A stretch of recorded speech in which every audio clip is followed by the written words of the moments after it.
What's up, everyone? This is Tatum. I'm back again with another episode of F This Review, and tonight I'm finally giving my in-depth breakdown of the new Nas album, Magic 2. You know, I always hate when I gotta say like what I'm reviewing, but I know you see it in the title. Well, I know I have a significant size Nas audience who watches my channel, so I'm sorry for the delay. Let's get into it. Magic 2 by Nas. My first thoughts, honestly, damn, what do they say when it's like, let's get the cat out the bag, but not so much cat out the bag? Whatever. Let's get to the elephant in the room. That's the catchphrase. It's not the best collaboration we got between Hit Boy and Nas. Probably my least favorite, but that doesn't mean it's a bad album. I was thinking the other day while listening to it, I had a dilemma because I do want my legends to be active and just release what they feel like releasing, especially for artists like Nas, who's been around for 30 years, damn near, if not more. Like, he should have. We haven't seen somebody from his era be this active musically and of quality. But my dilemma was, all right, if he starts putting out mediocre albums, does it taint anything of his legacy? The answer I came up to was absolutely not. He's Nas, you know, he's Godson.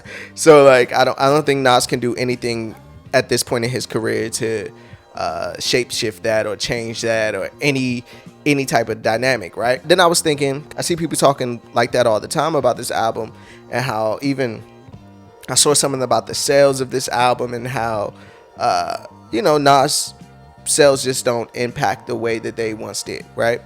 Like, very low numbers. That was my first thoughts, right? Now let's get to the music. Music wise, it sounds fun. I think Nas is in a place right now where he's just in a pocket. Like, the problem with this album, music wise, is not that it's bad rapping, it's just that Nas isn't talking about really anything like significant. And I think that's a scary territory for Nas, like throughout his whole career. Like, when Nas like just rapping about nothing, it never comes off well. I'll ask the viewers, which album you think is better, this or Nasir?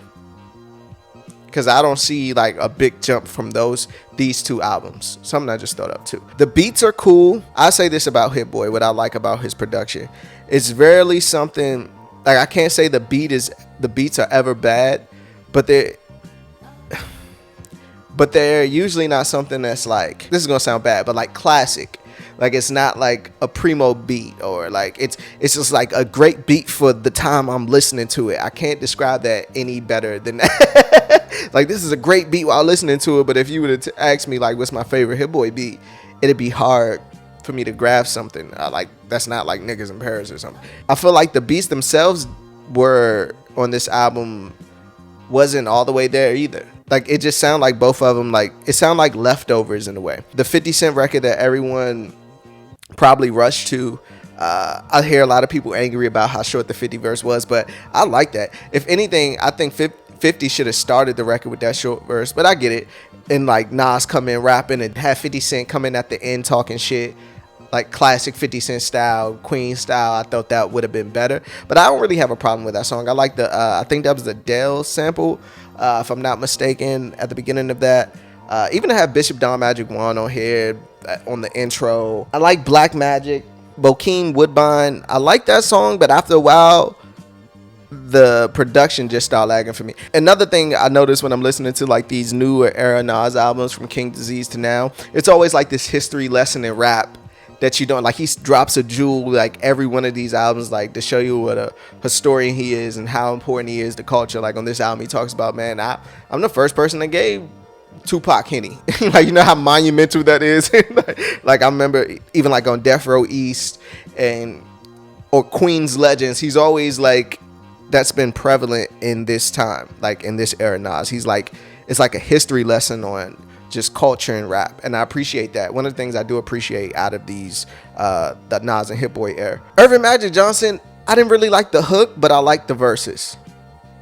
What it really means is cool. What's the one I skipped? I think it's like a girl song on here. Black Magic, I think, or Motion. One of those two songs is like this girl record, and I don't really like Nas. That's another thing. I don't like Nas on fucking trap beats. Like, dun dun dun dun dun dun. I don't want to hear him like that. Like, not the Nas that I love.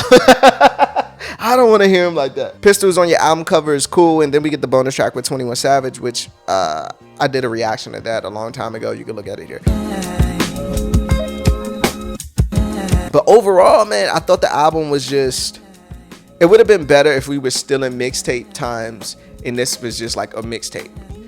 Like, but being though we're in the streaming era and mixtape era doesn't exist anymore, it's like we graded a little bit different and higher. You know what I mean? Especially since Magic 1 was so well received and loved, and a lot of people consider that their favorite Nas and Hit Boy collab. So I understand, because even like I say, even the raps on here sounds like Nas is just like sharpening his pen. Like it don't feel like he's trying to do something out of the box. It's just literally, this sounds probably the fun, vocal wise, it sounds like the most fun out of all their collabs. I'll say that. Favorite songs, like Office Hours, Pistols on Your Album Cover, and Bokeem Woodbine. I don't want to give it a number rating or a rating out of anything. I think it's just cool.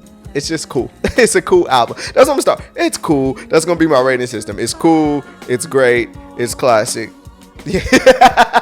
Let me know what you think of the new Nas and Hit Boy album, Magic 2. Let me know your top 3 songs on this album. Also, let me know, do you think they should slow it down? Are you anticipating King's Disease 4 or Magic 3? Or should they just slow down? Also, do you think this new run that Nas is on, like, changes the conversation about him?